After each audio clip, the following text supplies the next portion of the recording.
Federal workers brace for a Trump overhaul. I love this. There was and I'm not going to make a comparison, certainly not going to make a comparison to the Trump administration that will be to the Reagan years.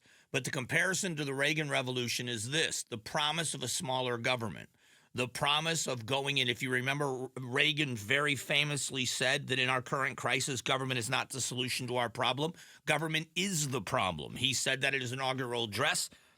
He also, in a debate with Jimmy Carter, said we don't have high inflation because the people are living too well. We have high inflation because the government is living too well. And his focus was, and he talked about it very often in guest appearances before the presidency on Johnny Carson's show, The Tonight Show, and others, that our government is taxing in taxation, but also taking in the way of fees so much more of the American dollar that's earned, and it was far too much. We've expanded government way, way further now.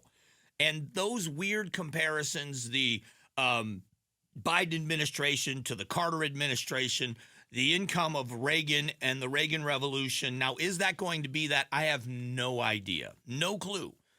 And again, don't believe the hype either way. Everybody that talks about cabinet appointments are going to be the best thing that's ever happened to America. And don't believe the people that are telling you that the people that are being appointed or will be appointed and approved by the Congress are going to be the bane of our existence and the demise of the American system. Neither are true.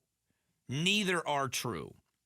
But federal workers are bracing for an overhaul. President-elect Trump's plan to reshape the federal workforce would allow him to fire wide swaths of career employees and replace them with political appointees. Well, that's not exactly true either. The idea, this Department of Government Efficiency, I don't know how anybody in any party can argue about that. Bernie Sanders is pretty famous about wanting to have accountability at the Pentagon. The Pentagon's failed 7 audits in a row.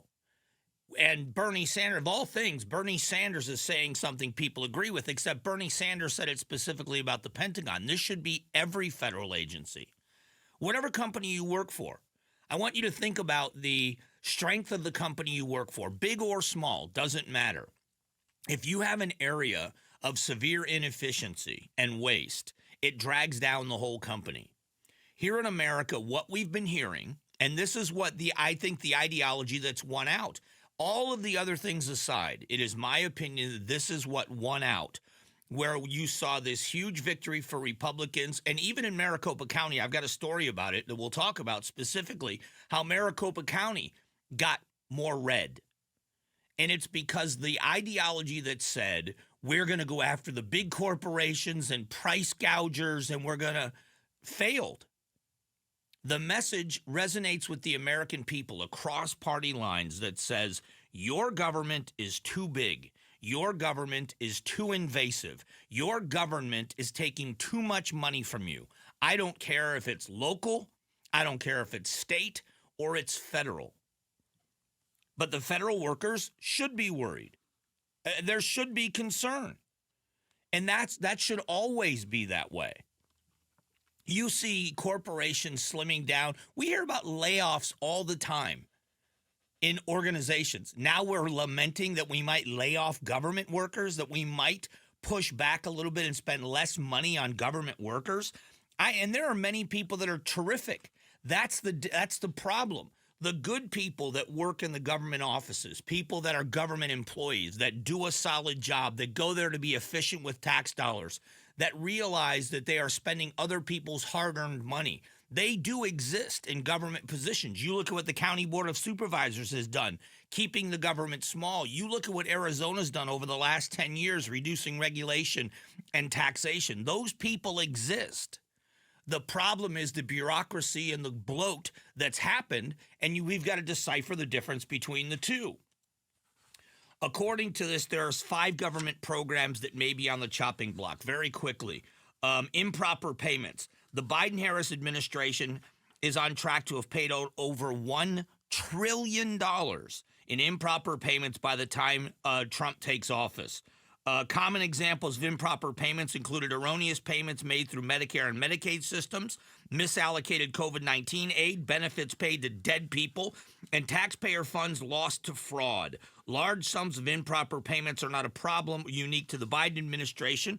During Trump's first administration, the government disclosed $814 billion in inflation-adjusted improper payments. So again, it's not one party or the other. It's just that in this case, you've got one group of people saying it needs to stop. I'm not an anti-government person. I'm a small government person. Both parties are guilty of it. Neither party is immune to it, which is why we have to make sure they are as small as humanly possible, because the beast itself is prone to waste. I'm a Republican because they are the party that says government should remain small. That ideology matches up with mine, so I've attached myself to it. That doesn't mean I'm beholden to them. When they make mistakes, and they make huge mistakes, we call them out as well. They may eliminate some government agencies entirely. That's not a bad thing. Looking at what needs to happen and where it needs to happen is a good thing. It's just a really good thing. Thanks for watching the Mike Broomhead Show. Catch up on Amazing Arizonans, a KTAR News podcast, and click the button in the middle to subscribe.